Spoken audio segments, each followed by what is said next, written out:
وعلیکم السلام ورحمۃ اللہ وبرکاتہ۔ محترم بھائی، سمندر کی جاگ والے جو الفاظ ہیں نا وہ سند سمیت آپ بھیجیں، پھر انشاءاللہ بتاؤں گا۔ باقی یہ حدیث صحیح بخاری کے اندر عبادہ بن صامت رضی اللہ عنہ سے مروی یہ آتی ہے، جس میں الفاظ ہیں من تعار من اللیل فقال لا الہ الا اللہ وحدہ لا شریک لہ لہ الملک ولہ الحمد وہو علی کل شیء قدیر الحمد للہ وسبحان اللہ ولا الہ الا اللہ واللہ اکبر ولا حول ولا قوت الا باللہ ثم قال اللہم اغفر لی او دعا، یہ کہ جب بندہ یہ کلمات کہتا ہے کب کہ جو رات کو سویا ہو، کسی وقت بیدار ہو کر یہ دعا پڑھ لے تو فرمایا کہ پھر اس کی دعا جو ہے وہ قبول ہو جاتی ہے۔ جب وہ کہتا ہے اللہ مجھے بخش دے یا کوئی دعا کرے تو اس کی دعا قبول ہوتی ہے۔ پھر اگر وہ فرمایا الفاظ ہیں فَإِن تَوَضَّأَ وَصَلَّى قُبِلَتْ صَلَاتُهُ، پھر اگر اس نے وضو کیا، نماز پڑھی تو نماز بھی اس کی مقبول ہوتی ہے۔ یہ روایت تو بھائی صحیح بخاری کے اندر جو ہے 1154 نمبر پر موجود ہے۔ اس کے علاوہ اور بھی کئی کتابوں میں آتی ہے، ترمذی وغیرہ کے اندر، ابن ماجہ میں، لیکن یہ سمندر کے جاگ والے الفاظ ہیں نا وہ اگر آپ کے پاس سند سمیت ہیں تو وہ بھیج دینا، انشاءاللہ ان کی بھی تحقیق کر دیں گے۔ السلام علیکم ورحمۃ اللہ۔ جی السلام علیکم ورحمۃ اللہ وبرکاتہ۔ محترم بھائی، آپ نے یہ عبداللہ بن ابی اوفا رضی اللہ عنہ والی ایک روایت اس میں پوسٹ میں لکھی ہوئی بھیجی ہے کہ نبی علیہ الصلوۃ والسلام نے فرمایا جو ہے لا الہ الا اللہ وحدہ لا شریک لہ احد صمد لم یلد ولم یولد ولم یکن لہ کفوا احد، ایک مرتبہ کہے تو اللہ تعالیٰ اس کے لیے 20 لاکھ نیکیاں لکھیں گے۔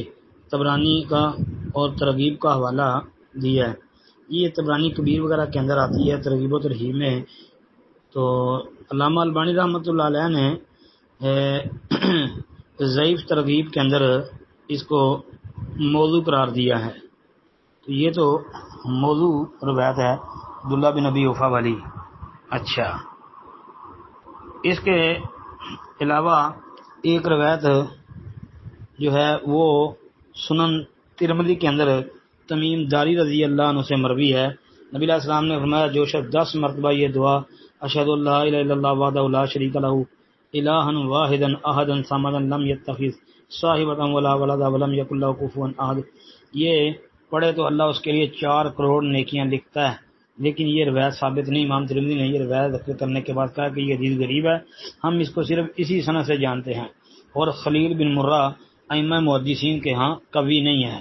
اور پھر ساتھ امام بخاری رحمۃ اللہ علیہ کی انہوں نے ذرا بھی پیش کیا کہ محمد بن اسماعیل بخاری رحمۃ اللہ نے کہا کہ یہ منکر الحدیث، یہ راوی جو ہے ہوا منکر الحدیث، یہ منکر الحدیث ہے، یعنی خلیل بن مرہ اس میں جو ہے وہ منکر الحدیث ہے۔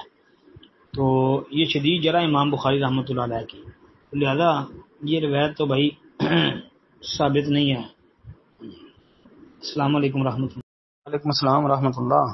محترم بھائی کا سوال ہے، یہ قاری صاحب صبح کی نماز پڑھائیں اور سورۃ سجدہ پڑھیں اور سجدہ نہ کریں تو کوئی حرج والی بات نہیں بھائی، نماز درست ہوگی، کیونکہ سجدہ تلاوت جو ہے یہ فرض نہیں ہے، ضروری نہیں۔ نبی کریم صلی اللہ علیہ وآلہ وسلم کی کئی ایک احادیث ایسی ہیں کہ جن سے پتہ چلتا ہے کہ نبی کریم صلی اللہ علیہ وسلم نے بعض جگہوں پہ سجدہ کیا ہے، یعنی تلاوت والا، بعض جگہوں پہ نہیں کیا، اس لیے یہ فرض نہیں ہے۔ یہ نہیں کہہ سکتے کہ اس نے امام صاحب نے سجدہ تلاوت نہیں کیا تو اب اس کی نماز صحیح نہیں ہے، یا یہ مجرم ہو گیا ہے، گناہ گار ہو گیا ہے، ایسی کوئی بات نہیں۔ ہاں البتہ یہ ہے کہ کرے تو یہ اچھی بات ہے، کیونکہ نبی کریم صلی اللہ علیہ وسلم کی سنت پر عمل ہوگا، اور ویسے بھی سجدہ جب کیا جاتا ہے تو شیطان کو اس سے بڑی تکلیف ہوتی ہے، کر لینا چاہیے، یہ زیادہ بہتر ہے۔ السلام علیکم ورحمۃ اللہ۔